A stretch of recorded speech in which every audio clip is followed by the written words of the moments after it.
रब्बुल मशरिक़ैन व रब्बुल मग़रिबैन फ़बिअय्यि आलाइ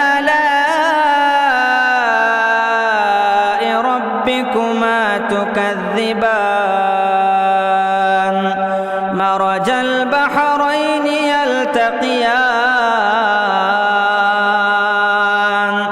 बैनहुमा बरज़ख़ुन ला यबग़ियान। सारी तारीफ़ें अल्लाह रब्बुल आलमीन के लिए हैं, जो इंसान को, मुझे और आपको, सारी कायनात को पैदा करने, पालने, मारने और दोबारा ज़िंदा करने वाला है। वही हमारी सेहत, तंदुरुस्ती और ईमान का मुहाफिज है। उसी के हुक्म से बीमारियां आती हैं और उसी के हुक्म से शिफा भी होती। दुआ है अल्लाह रब्बुल आलमीन से कि अल्लाह ताला मुझे और आपको सेहत और तंदुरुस्ती के साथ ईमान पर सलामत रखे। सलात व सलाम हो नबी अकरम जनाब मोहम्मद रसूलुल्लाह सल्लल्लाहु अलैहि व आलिहि वसल्लम पर। नबी अकरम सल्लल्लाहु अलैहि वसल्लम इस सरज़मीन पर जहाँ सबसे बरगज़ीदा शख्सियत हैं, वहीं पर आप सल्लल्लाहु अलैहि वसल्लम एक बेहतरीन तबीब और डॉक्टर भी थे। बहुत सारी चीज़ों के या बहुत सारी बीमारियों से मुताल्लिक़ रसूल करीम सल्लल्लाहु अलैहि वसल्लम ने बहुत उम्दा रहनुमाई फरमाई। अल्लाहुम्मा सल्ली वसल्लिम अला नबीना मुहम्मद। आज के खुतबे का उन्वान इंशाअल्लाह यह होगा कि मरीज़ों के लिए कुछ नसीहतें। एक शख्स जब आज़माया जाता है उसकी सेहत से मुताल्लिक़, उसकी तंदुरुस्ती से मुताल्लिक़,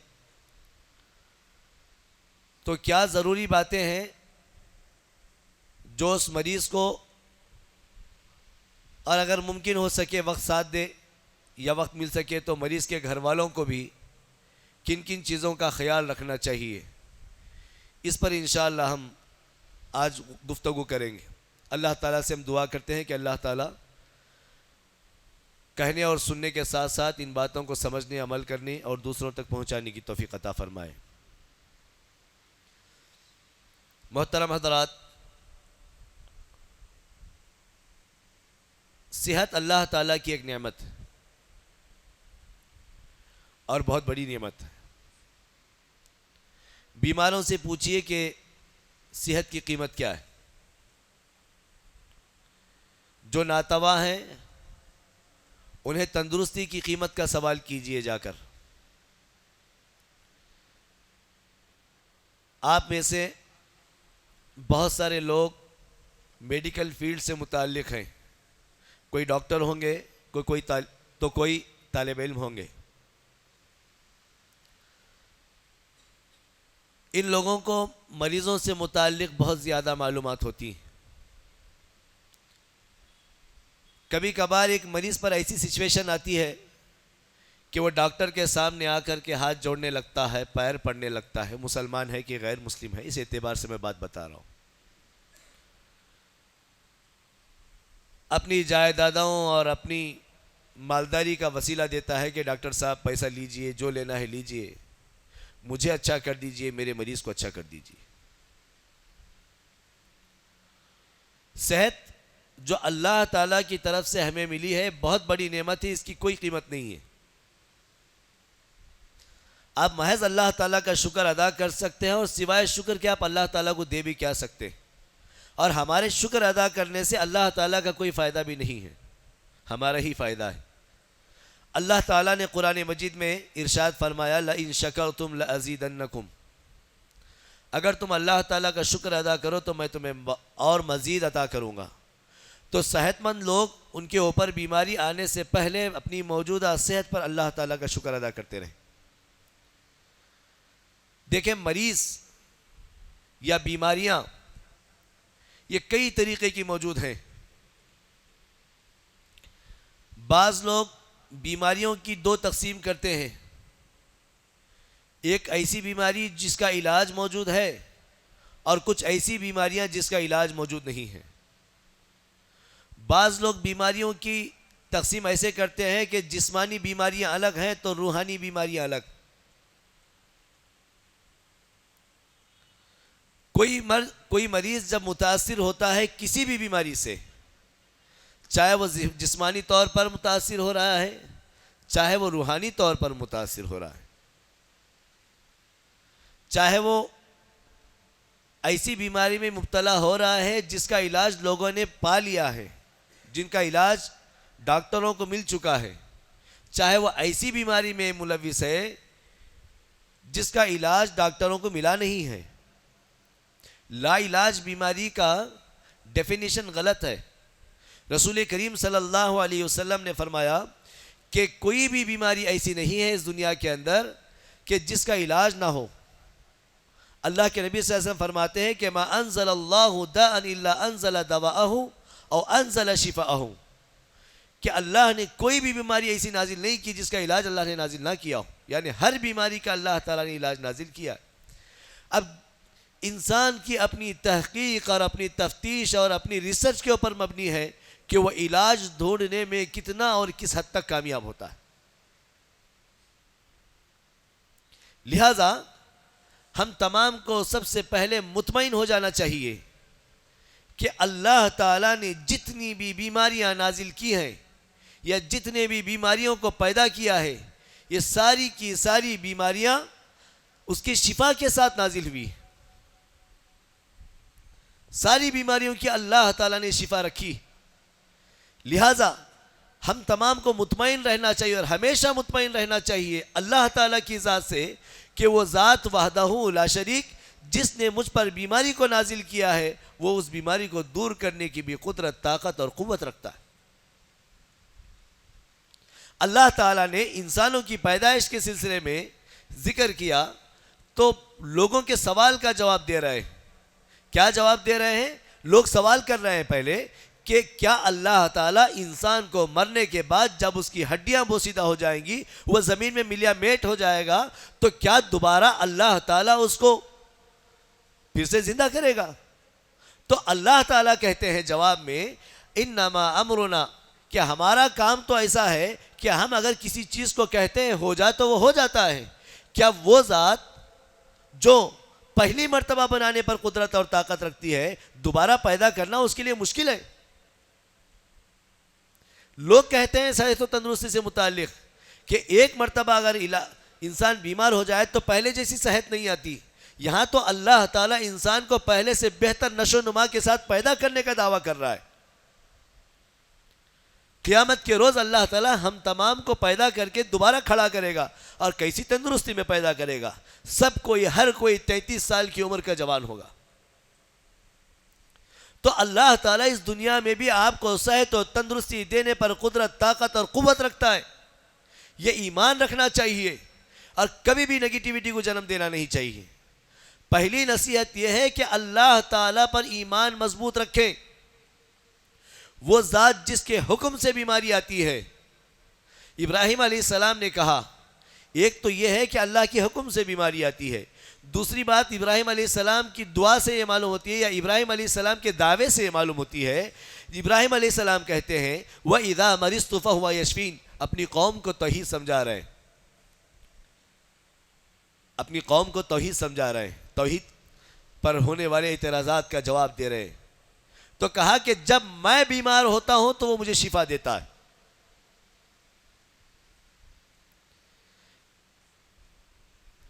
इंसान ये कहता है या ईमान ये कहता है, अल्लाह के नबी ने भी ये कहा है कि अल्लाह ने बीमारी को भी नाजिल किया और शिफा को भी नाजिल किया।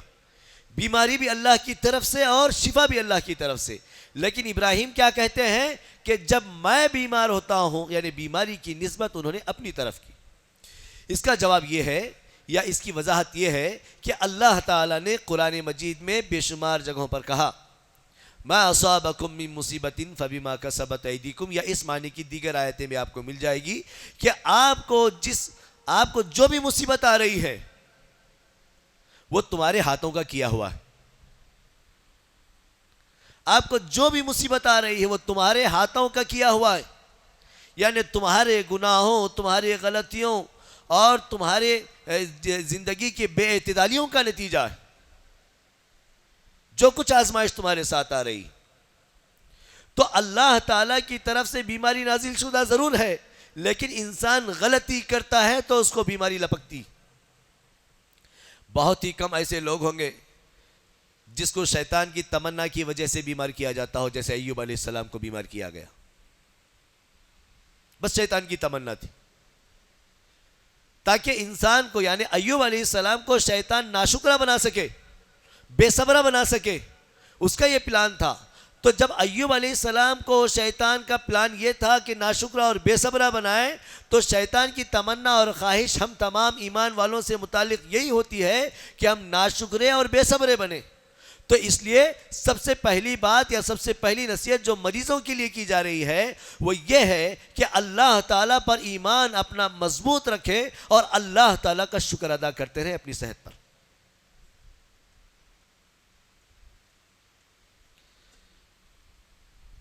अल्लाह ताला की तरफ से बीमारियां नाजिल की गई, हम गलतियां करते हैं तो बीमारियां हमको लग जाती हैं, लेकिन इसकी निस्बत भी अल्लाह ताला की तरफ है। शिफा अल्लाह से मांगना है। हम तौहीद परस्त हैं, कलमा पढ़ने वाले हैं, खुद को मुसलमान कहते हैं। तो मेरा और आपका काम यह है कि जब कभी कोई बीमारी हमें लाहक हो जाए, हमारे घर वालों को लाहक हो जाए, तो फौरन अल्लाह ताला की दस्तक को खिटखिटाए। सबसे पहला दरवाजा वो है। फिर दूसरा दरवाजा डॉक्टर का है। जैसे आप महसूस कर रहे हैं कि मेरे जिस्म में अबनॉर्मलिटी है, इस्तिग़फ़ार पढ़ें, अल्लाह ताला से दुआ करें। बीमारी आपकी गलती की वजह से आती है तो गलती का इज़ाला ज़रूरी है। यूँ समझिए कि दूसरी नसीहत है कि इंसान को इस्तिग़फ़ार करना चाहिए। अगर हम इस्तिग़फ़ार करते हैं तो हमारी बीमारियां जल्द से जल्द ख़त्म हो सकती हैं, क्योंकि बीमारियां हमारी गलतियों की वजह से आती। याद करें क्या गलती हुई है, कब गलती हुई है, कैसे गलती हुई है। अपने आप का, अपने गुनाहों का कैलकुलेशन रोज़ाना का रोज़ाना होना चाहिए। फिर अल्लाह ताला से दुआ भी होनी चाहिए मग़फ़िरत की। कोई चीज़ ऐसी है किसी के हक़ में आपने कोताही की होगी तो उसका हक़ आप उसको लौटा करके अल्लाह ताला से माफ़ी मांग लो। अगर आपने अल्लाह के हुकूक में कोताही की है तो महज इस्तिग़फ़ार करने से आपको शिफा हो जाएगी। अगर आप बंदों के हक़ में कोताही के शिकार हैं तो फिर आपको उसका हक़ दे करके अल्लाह ताला से माफ़ी मांगना है, वरना महज इस्तिग़फ़ार आपके लिए कोई काम आने वाला नहीं। अल्लाह मुझे और आपको नेक तौफ़ीक़ अता फरमाए। तो अल्लाह ताला पर ईमान मजबूत रखें और जब कभी बीमारी से मुतासिर हो जाएं तो इस्तिग़फ़ार की कसरत करें, और जो सेहत आपको मिल रही है और जिस सेहत पर आप हैं उस पर अल्लाह ताला का बकसरत शुक्र अदा करते रहें। इंसान अगर अल्लाह ताला का शुक्र अदा करता है तो अल्लाह ताला उसको अच्छी सेहत देता है। जिस चीज़ पर आप अल्लाह ताला का शुक्र अदा करो, कोई भी चीज़, माल है, अल्लाह का शुक्र अदा करो, अल्लाह ताला और देगा। अल्लाह ताला का शुक्र अदा करना दो तरीके से है। एक तो यह है कि आप अल्लाह का शुक्र अदा करें अल्फाज के साथ, अल्लाह तेरा शुक्र है। दूसरा यह है कि अगर आप मालदार हैं तो आप सदका और खैरात करते रहें, तो ये भी अल्लाह ताला के शुक्र अदा करने का एक तरीका है। अल्लाह के शुक्र अदा करने में आप सजदा शुक्र भी बजा ला सकते हैं। यह भी साबित है, इससे भी आप जिस चीज़ के लिए अल्लाह ताला का शुक्र अदा कर रहे हैं उस चीज़ में मज़ीद इजाफा होगा। अरबी ज़बान में कहा जाता है कि वबिश्शुक्रि तज़ीदुन नियाम, नेमतें शुक्र अदा करने से बढ़ती। लिहाजा सबसे ज़्यादा शुक्र ईमान के बाद हम तमाम को अपनी सेहत पर अदा करना चाहिए। अल्लाह ताला हम तमाम को तौफीक अता फरमाए। तीसरा काम जो हम तमाम को करना है, जब कभी बीमारी लाहक हो, अल्लाह महफूज रखे हम तमाम को बीमारियों से। अगर बीमारी आए, क्योंकि इंसान है, आ सकती है, सर्दी ज़ुकाम हो सकता है, बीमारी बड़ी भी हो सकती है, छोटी भी हो सकती है। ऐसी बीमारी भी लाहक हो सकती है जिसका इलाज हमको मिला है, और ऐसी बीमारी भी लाहक हो सकती है जिसका इलाज दुनिया को मिला नहीं है। हम अल्लाह ताला से हमेशा यही दुआ करें कि अल्लाह ताला इस दुनिया में भी अच्छा रख, आखिरत में भी अच्छा रख। रब्बना आतिना फिद दुनिया हसना व फिल आखिरति हसना वक़िना अज़ाबन नार, अज़ाब जहन्नम से भी बचा ले। तो दुनिया में भी बीमारियों से महफूज रहना है। लेकिन जो बातें आज बताई जा रही हैं उसकी वजह यह है कि बीमार जब बीमार होता है, एक इंसान जब बीमार बन जाता है तो उसके अंदर बहुत सारी बेइतदालियाँ आती है। हम आज उन बेइतदालियों का इलाज बता रहे हैं। तो जब बीमार हो जाएं तो सब्र करें, जो शिफा मिल रही है उस पर शुक्र अदा कर रहे हैं, ईमान को मजबूत रख रहे हैं, सब्र। क्योंकि कोई भी चीज जब खराब होती है तो स्टेप बाय स्टेप खराब होती है, सडन खराब नहीं होती है। कुछ एक बीमारियां ऐसी हो सकती हैं जो वायरल है, फौरन एक आध दिन में जो है ऐसे वायरल लग गया और जो है इंसान मुतासिर हो गया, सर्दी जुकाम हो गई। लेकिन इंसान कभी बड़ी बीमारियों से मुतासिर होता है, जैसे किडनी की बीमारियां हैं, दिल की बीमारियां हैं, और ऐसे ही जो है लंग्स और फेफड़ों की बीमारियां हैं, शुगर है। ये चीज़ें बीमार हो रही हैं या ख़राब हो रही हैं, तो ये ख़राब होने में ऐसा नहीं हुआ कि आज का आज आपको शुगर आ गया, आज का आज आपकी किडनी फेल हो गई। स्टेप बाय स्टेप गुजर करके ये फेल हुए हैं। तो इसकी रिकवरी के लिए भी आपको वक्त लगेगा। अल्लाह ने चाहा तो आपको 1 सेकंड में शिफा मिल सकती है। अल्लाह करे कि तमाम मरीजों को वक्त फौरन का फौरन अल्लाह ताला शिफा अता फरमा दे। लेकिन जो तहकीककार हैं, रिसर्च करने वाले लोग हैं, उनका अपनी रिसर्च के बेस पे एक प्रोसीजर है कि ये इस प्रोसीजर को फॉलो करने के बाद आप दुरुस्त हो सकते हो। तो मरीज के अंदर अगर सब्र है तो फिर उसको सेहतयाब होने में बहुत ज्यादा आसानी होगी। अगर मरीज बेचैनी का शिकार है, बेसब्री का शिकार है, तो डॉक्टर उसकी मदद नहीं कर सकते। आपको पता है कि इंसान के दिमाग का असर उसके जिस्मानी बीमारियों को दुरुस्त करने में बहुत ज्यादा है। आप अगर मुतमईन हैं, जो इलाज हो रहा है उस इलाज पर आप मुतमईन हैं, डॉक्टर पर आपका भरोसा है, और सबसे पहले अल्लाह पर ईमान की हमने बात तो की है। अल्लाह पर ईमान है कि अल्लाह शिफा देगा। फिर जिस डॉक्टर के पास आप इलाज के लिए जा रहे हैं उस पर आप मुतमईन हो जाए कि डॉक्टर साहब इस मामले के स्पेशलिस्ट हैं और वो सही इलाज करेंगे, और मुतमईन होकर के दवा लेते रहें। जो प्रोसीजर बताएगा उसको फॉलो करते रहें। अगर आप मुतमईन हैं तो आपको शिफायाब होने से कोई रोक नहीं सकेगा इंशाअल्लाह उल अजीज। अगर आप बेचैन हैं, आपको भरोसा नहीं है, ना दवाइयों पर भरोसा है, ना डॉक्टर पर भरोसा है, यहाँ 4 दिन बताए, यहाँ नहीं ठीक हुआ, वहाँ गए, वहाँ से वहाँ गए, वहाँ से वहाँ गए, गैर ज़रूरी हर जगह जा रहे हैं, टेस्टा करवा रहे हैं, पैसे खर्चा कर रहे हैं आप अपने। हाँ, ये बात ज़रूर है कि पहली मर्तबा जब आप डॉक्टर को अपने लिए चूज़ कर रहे हैं तो उसी वक्त लोगों से मशवरा करें, अच्छा डॉक्टर कौन से, अच्छे डॉक्टर साहब कौन से हैं, कौन बेहतर इलाज कर सकते हैं, इस सिलसिले में किसकी क्या स्पेशलिटी है, वो सोच समझ करके पहले फैसला लेकर के जाए। फिर वहाँ जाने के बाद इत्मीनान का मुजाहरा करें। वरना अगर आप बेसब्रे होंगे तो आपका जो दिमाग है ना, वो दिमाग आपके जिस्म के तमाम आज़ा को हुक्म देता है किसी भी काम को करने का और नहीं करने का। तमाम जिस्म के आज़ा के सेंटर्स अल्लाह ताला ने दिमाग में बनाए हैं। अगर मैं ये तकरीर करते हुए, खुतबा देते हुए हाथ हिला रहा हूँ तो हाथ हिलाने और नहीं हिलाने के सेंटर्स भी अल्लाह ताला ने दिमाग में बनाए हुए। अगर आप खुद को पॉजिटिव रखते हैं तो दिमाग शांत रहेगा, सुकून में रहेगा। जब वो पुरसुकून रहेगा तो तमाम जिस्म को पुरसुकून रखेगा। ये अल्लाह ताला ने बनाया हुआ निज़ाम है। साइंस ने तहकीक की और साइंस वाले बोल रहे हैं अल्लाह का बनाया हुआ निज़ाम। तो आप जब किसी डॉक्टर के पास रुजू करते हैं तो आपको मुतमईन हो जाना चाहिए कि मैं यहां से इलाज ले रहा हूं और लोगों के कहने के मुताबिक, लोगों के रिव्यूज के मुताबिक ये सबसे बेहतर डॉक्टर है, मैं इलाज करा रहा हूं, अल्लाह ताला जरूर शिफा देगा। अगर आप मुतमईन होकर के इलाज करवाते हैं तो फिर आप इंशाअल्लाह शिफायाब हो जाएंगे। कुछ मरीजों के बहुत सारे तजुर्बात हमारे पास हैं। एक तजुर्बा मैं देता हूं आपको। इस शहर के अंदर बहुत सारे स्किन के डॉक्टर्स, स्किन के लिए जो दवाइयां दी जाती हैं फंगल इन्फेक्शन के लिए, एक दो तीन किस्म के ट्यूब हैं जो हर डॉक्टर देता है, और जो दवाइयाँ हैं उमूमन वही दवाइयाँ स्किन के लिए दी जाती हैं। उमूमन एक दो तीन दवाइयाँ हैं चेंजेस के साथ दी जाती है।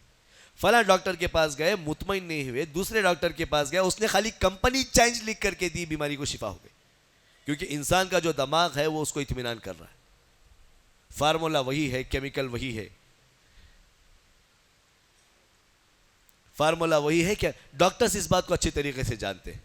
तो लिहाजा आपका बीमारी से मुताल्लिक अल्लाह पर ईमान रखना और जो दवाइयाँ इस्तेमाल कर रहे हैं उससे मुताल्लिक मुतमईन होना इंपॉर्टेंट। अगर आप मुतमईन नहीं हैं तो आप शिफायाब होने में अल्लाह ताला ही की मर्जी है। हम ये नहीं कह सकते आप शिफायाब नहीं होंगे, लेकिन अगर आप मुतमईन होंगे तो हम ये ज़रूर कह सकते हैं कि आप शिफायाब होने में इंशाअल्लाह जल्द से जल्द आप शिफायाब हो सकते हैं। सब्र ज़रूरी है, हम बात सब्र की कर रहे थे। और मोमिन के लिए अल्लाह के नबी सल्लल्लाहु अलैहि वसल्लम ने फरमाया कि सब्र और शुक्र ये दो चीज़ें ऐसी हैं, खुशहाली पर अल्लाह का शुक्र और मुसीबतों पर सब्र मोमिन के अलावा कोई नहीं कर सकता, मोमिन के अलावा कोई नहीं कर सकता। और इस एतबार से भी मोमिन को पॉजिटिव होना चाहिए कि रसूल करीम सल्लल्लाहु अलैहि वसल्लम ने फरमाया कि मोमिन के पाँव में कांटा भी अगर चुभता है तो अल्लाह उसको अजर देता है। आपका दिल मुतासिर है, आपके वॉल ब्लॉक हैं, इंसान की किडनियां फेल हो रही हैं, जब कांटे पर अल्लाह ताला अजर दे रहा है तो आपके जिस्म के इतने बड़े अज़ू के मुतासिर होने के बाद क्या अल्लाह ताला आपको अजर नहीं देगा? आपको बुखार है, अल्लाह ताला आपको अजर देगा। आप सर्दी और ज़ुकाम के शिकार हैं, अल्लाह ताला आपको अजर देगा। आप किसी भी बीमारी से मुतासिर हों, अल्लाह ताला उस पर आपको अजर देगा। और जितनी इबादतें आप अच्छे रहते हुए करते हैं उन सारी इबादतों का अजर व सवाब आपकी बीमारी में अल्लाह ताला देगा। लेकिन नमाजें छोड़ना नहीं है। अल्लाह के नबी ने क्या फरमाया कि इंसान खड़ा होकर नमाज नहीं पढ़ सकता हो तो बैठ कर पढ़े, बैठ कर नहीं पढ़ सकता हो तो लेट कर इशारों से पढ़े। अगर वो होशो हवास में है तो नमाज माफ नहीं है, फर्ज पढ़ना है। आम दिनों में इंसान हर वक्त की सुन्नतें नफिलें अदा कर रहा है और फ़र्ज़ भी अदा कर रहा है, वक्त पर अदा कर रहा है। बीमारी के वक्त में वो सिर्फ फ़र्ज़ अदा कर रहा है, बड़ी मुश्किल से सुन्नतें कहाँ पढ़ सकता है। अगर वो तहज्जुद अदा करता है आम दिनों में तो अल्लाह ताला इस बीमारी के वक्त में तहज्जुद छोड़ने के बावजूद उसको तहज्जुद का अजर सवाब देगा। 12 रकात जो सुन्नतें हैं उसके छोड़ने के बावजूद अल्लाह ताला उसको अजर सवाब देगा। वो नफिलें अगर पढ़ रहा है, अच्छा रहते हुए पढ़ा करता था, लेकिन बीमारी के वक्त में वो छोड़ रहा है, तब भी अल्लाह ताला उसको अजर सवाब देगा। इस एतबार से मोमिन को पॉजिटिव होना चाहिए कि मैं बीमार हूं लेकिन पिछला जो मेरा कार्यक्रम चल रहा था वो अब रुका हुआ है, उस एतबार से अल्लाह ताला मुझे अजर सवाब देने वाला है। पुराने कार्यक्रम के तहत पुराने हिसाब से अल्लाह ताला मुझको अजर सवाब देने वाला है। तो इंसान को मुतमईन रहना चाहिए और पॉजिटिव रहना चाहिए। अब एक बीमार ये सोच रहा है कि मैं बीमार हूँ और अल्लाह ताला मुझे अजर भी दे रहा है और अल्लाह ताला जो है मुझे अच्छे डॉक्टर के पास भी भेजा है और मुझे इंशाल्लाह शिफा हो जाएगी, तो पॉजिटिव है, अल्लाह ताला उसको शिफा दे। एक अहम चीज़ जिसको मरीजों को अवॉइड करना चाहिए, एक होता है फर्स्ट एड, दूसरा होता है ट्रीटमेंट। आपको बुखार आ रही है, आप घर में कोई दवा है बुखार की, आप लेकर खा लिए इनिशियली वक्ती तौर पर। आप बीमार हो गए, एक साहब को एक एंटीबायोटिक सेम बीमारी में डॉक्टर ने लिख करके दी। आपका सगा भाई है या आपका बेटा हो सकता है, आपकी माँ हो सकती है, आपकी कोई भी घर का फर्द, सेम आपकी तरह उनको वायरल हुआ था और उनको जो एंटीबायोटिक दी गई है, आपने कहा कि अब कहाँ डॉक्टर के पास जाके बताना इनके गोलियां खा लेंगे। ये उम्मन घरों में होता है। याद रखो, सेल्फ डायग्नोसिस और सेल्फ ट्रीटमेंट ये बहुत डेंजरस। आपको अपने जिस्म का जो केमिकल बैलेंस है आपको पता नहीं, जो वायरल इन्फेक्शन आपको हुआ है या जो भी बीमारी आपको हुई है वो बीमारी की कौन सी किस्म है आपको नहीं पता, उस बीमारी के क्या एक्शन है क्या रिएक्शन है आपको नहीं मालूम, और आप गैर जरूरी घर में रखी हुई कौन सी भी दवा ले रहे खा रहे। डॉक्टर बोल रहा है अजीथ्रोमाइसिन लेना है आपको, आप अमॉक्सिलिन जो है पोटेशियम क्लाविनेट ले रहे हैं 625 की। आप गैर जरूरी अपने आप को नुकसान में ठोंस रहे हैं। सेल्फ डायग्नोसिस कभी भी नहीं करना चाहिए, मुझे ये हुआ है, मुझे टाइफाइड हुआ है, नहीं। पहले डायग्नोसिस को कंप्लीट कर लो। डॉक्टर के पास आप जाते हैं, बताते हैं अपनी बीमारी, तो डॉक्टर डायग्नोसिस कंप्लीट करता है, उसके बाद आपको ट्रीटमेंट देता है। बगैर डायग्नोसिस के आप दवाइयां नहीं ले सकते, क्योंकि वो जो दवाइयां आप ले रहे हैं यकीनन आपकी ग़िज़ाओं से और यही जड़ी बूटियों से एक्सट्रैक्ट किए हुए फार्मूले से। लेकिन आप देखो, एक मिसाल देता हूं, आप कलौंजी जानते हैं, मौत के सिवा हर बीमारी के लिए इलाज है, रसूल करीम सल्लल्लाहु अलैहि वसल्लम ने फरमाया। एक साहब ने मुझे फ़ोन किया, कहने लगे कि शेख मुझे गुलबर्गा में कलौंजी कहाँ मिलती, बोलो 1 किलो कलौंजी होना है। मैं बोला कहीं को मोल साहब इतनी कलौंजी? बोले नहीं, मैं रोज़ाना खाता हूँ। कितनी खाते आप? बोले मैं रोज़ाना 1 चमचा खाता हूँ। तो मैं बोला कि शेख आपको तालू में और तलवों में और हथेले में जलन रहती क्या, पेशाब में जलन रहती क्या? बोले हाँ। मैं बोला कि इतनी मिकदार में कलौंजी नहीं खाना चाहिए। यकीनन मौत के सिवा हर बीमारी का इलाज है, लेकिन इलाज के लिए जब आप दवा इस्तेमाल करते हैं तो दवा बक़द्रे तबीब इस्तेमाल करना चाहिए। जैसा तबीब आपको मशवरा दे रहा है वैसा इस्तेमाल करना चाहिए। अल्लाह के नबी ने कहा कि कलौंजी में इलाज है, तो आप इस इलाज को अपने दिमाग से नहीं ढूंढेंगे, आप तबीबों से मुलाकात करेंगे, आप हकीमों से मुलाकात करेंगे कि हकीम साहब मुझे ये बताएं कि कलौंजी का सही इस्तेमाल क्या है जिसकी वजह से मैं सेहतमंद रह सकूं। जैतून मुबारक फल है, इसका इस्तेमाल करना चाहिए, इसके तेल को इस्तेमाल करना चाहिए, यकीनन शिफा का सबब है। लेकिन इसमें शिफा है और आप पीते जा रहे हैं, जैतून पर जैतून खाते जा रहे हैं, तो आप बीमार हो जाएंगे। घर में मूंगफली है, फल्ली जिसको बोलते हैं हम, सेंगा, आप 4 फलियां खाओ तो आपको गुड़ के साथ खाते अच्छा लगता है। कभी कभार कोई आदमी फल्ली खाता है तो बीमार हो जाता है। दोनों भी नेचुरल चीज। मैं खा रहा हूं तो मुझे मेरी तबीयत खराब नहीं होती, लेकिन फली आप खा रहे हैं तो आपको खांसी सर्दी जुकाम लग जाती है। क्यों? क्योंकि ये नेचुरल चीज किसी के जिस्म के लिए मुनासिब है तो किसी के जिस्म के लिए मुनासिब नहीं है। इसी तरीके से जो दवाइयां हैं, अगर कोई फार्मूला डॉक्टर ने एक मरीज को लिख करके दिया है तो वो फार्मूला दूसरे मरीज को बाकायदा उसी तरीके से इफेक्ट करे, जरूरी नहीं है। और ऐन मुमकिन है कि उस दवाई के डॉक्टर के डिस्क्रिप्शन के बगैर इस्तेमाल करने की वजह से आप मुख्तलिफ रिएक्शन के शिकार होंगे और मुख्तलिफ बीमारियों के शिकार हो जाओगे। डॉक्टर ने जो दवा दी है उस दवा को उतना ही इस्तेमाल करना चाहिए, उसी मिकदार में इस्तेमाल करना चाहिए जिस मिकदार में डॉक्टर ने इस्तेमाल करने का आपको मशवरा दिया है। डॉक्टर ने कहा कि 3 दिन इस्तेमाल करो, आप 5 दिन इस्तेमाल कर रहे हैं। डॉक्टर ने कहा कि 5 दिन इस्तेमाल करो, आप 2 दिन इस्तेमाल करके बोलते हैं कि नहीं मैं ठीक हो गया, आप छोड़ देना है मुझे। नहीं, अगर आप किसी इंफेक्शन के या किसी वायरल के शिकार हैं या आपके अंदर किसी किस्म का बैक्टीरिया है तो डॉक्टर को तहकीक के एतबार से पता है कि यह बैक्टीरिया जिस्म में मरने में 5 दिन लगते हैं, इसको मरने में 3 दिन लगते हैं, इसको मरने में 7 दिन लगते हैं। इसी एतबार से आपको वह दवा सजेस्ट करता है। अंतुम आलमु बि उमूरी दुनियाकुम, अल्लाह के नबी सल्लल्लाहु अलैहि वसल्लम ने फरमाया कि दुनियावी उमूर में तुम्हें सबसे ज्यादा इल्म। तो जब दुनियावी तौर पर आपको मालूमात नहीं है तो जो शख्स मालूमात रखता है फस्अलू अहल ज़िक्रि इन कुंतुम ला तालमून, उसके पास जाना चाहिए। और उसने जैसे आपको मशवरा दिया है, जैसे आपको जो है करने का हुक्म दिया है, वैसे ही उसको फॉलो कर लेना चाहिए। तो सेल्फ डायग्नोसिस बहुत खतरनाक है और सेल्फ ट्रीटमेंट उससे ज्यादा खतरनाक। इनिशियली वक्ती तौर पर फर्स्ट एड के तौर पर रात में अचानक बुखार चढ़ गई, घर में डोलो 650 रखी हुई, आपने खा लिया, आपके पास पैरासीटामोल 500 रखी हुई है, आपने खा लिया, ठीक है। लेकिन जब सुबह हो जाएगी, डॉक्टर की क्लिनिक खुल जाएगी, तो वहां जाकर के आपको अपनी डायग्नोसिस कंप्लीट करके दवा लेनी चाहिए। किसी भी, मैं बुखार की मिसाल दे रहा हूं, आप किसी भी बीमारी से मुतासिर हो तो आपका काम यह है कि आप डॉक्टर के मशवरे के बगैर, हकीमों के मशवरे के बगैर, समझ रहे हैं, किसी भी एतबार से कोई भी डॉक्टर हो, देखो दवा कौन सी भी हो, हर दवा का रिएक्शन है। उम्मन लोग कहते हैं कि होम्योपैथी का रिएक्शन नहीं है। मैंने होम्योपैथिक से मुताल्लिक कई लोगों से राब्ते किए, उनसे बात की, तो उनका कहना यह है कि कभी कभार एलोपैथिक से ज्यादा डेंजरस रिएक्शंस होम्योपैथिक में होते हैं। सही दवा सही मर्ज के लिए जब तशखीस की जाती है तो वह दवा असर करती है।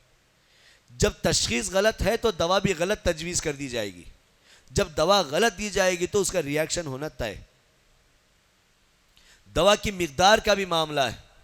लोग कहते हैं कि एक डब्बी भी गोलियां एक साथ होम्योपैथी के खा लो तो कुछ नहीं होता, जो लगना है लग जाएगी, बाकी की निकल जाएगी। ये सब बेकार की बातें।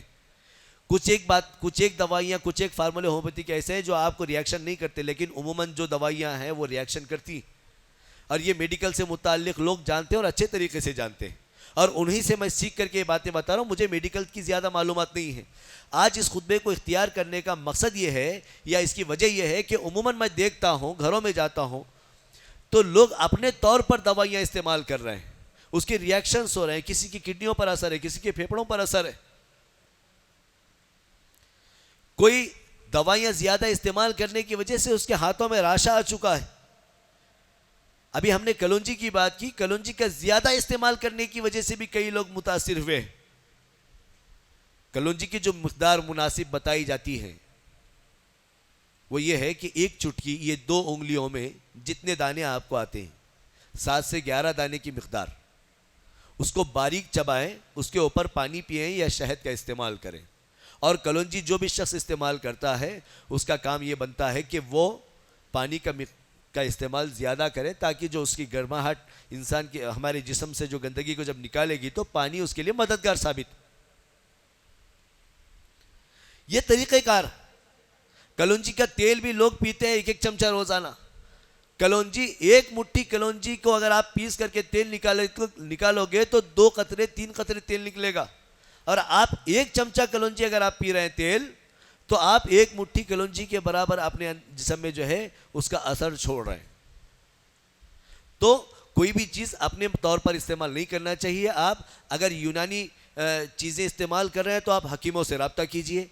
अगर आप एलोपैथिक चीज़ें इस्तेमाल कर रहे हैं तो आप डॉक्टरों से रब्ता कीजिए। आप अपने तौर पर अगर कोई होम्योपैथिक चीज़ इस्तेमाल कर रहे हैं तो उससे मुताल्लिक़ माहिरीन के पास जाइए, रुजू कीजिए और उनके मशवरे से इस्तेमाल कीजिए। सेहत ये अजीम नेमत है, इसकी कदर करना बहुत ज़रूरी है। आप मुतवाज़िन ग़िज़ा का इस्तेमाल ज़रूरी है। जब आप मुतासिर हो जाते हैं किसी बीमारी से तो मुतवाज़िन ग़िज़ा के साथ साथ आपको बेहतरीन दवा का इस्तेमाल करना भी ज़रूरी है। अगर आप दवाई और ग़िज़ा अल्लाह ताला पर ईमान मजबूत रखते हुए मुतवाज़िन इस्तेमाल करते हैं और जैसे मशवरा आपको दिया जा रहा है उसको फॉलो करते हुए अगर अमल करते हैं तो इंशाअल्लाह अज़ीज़ आप बहुत जल्दी अच्छे हो जाओगे। ये कुछ नसीहतें हैं जो मरीज़ों के नाम आज हम जो है पैगाम के तौर पर दे रहे हैं। अल्लाह ताला से दुआ है कि अल्लाह ताला मुझे और आपको कहने और सुनने के साथ साथ समझने और अमल करने की तौफीक अता फरमाए। जितने बीमार हैं अल्लाह ताला सबको जल्द अज जल्द मुकम्मल शिफा अता फरमाए। जो परेशान हाल हैं अल्लाह ताला उनकी परेशानियों को दूर फरमाए। जिन बीमारियों से मुताल्लिक़ लोगों में यह आम है कि इसका इलाज नहीं है, अगर कोई शख्स ऐसी बीमारियों में ईमान वाला या बेईमान भी अगर मुतासिर है तो अल्लाह ताला से हम दुआ करते हैं कि अल्लाह ताला उनको जल्द अज जल्द उस बीमारी से शिफा अता फरमाए और उनको उस इलाज तक पहुँचने की अल्लाह रब्बुल आलमीन तौफीक अता फरमाए। अल्लाह रब्बुल आलमीन से दुआ है कि अल्लाह ताला हम तमाम को जब तक ज़िंदा रखे, इस्लाम पर ज़िंदा रखे, ईमान पर ज़िंदा रखे, कलमा पढ़ करके अल्लाह ताला मरते हुए मरने की तौफीक अता फरमाए।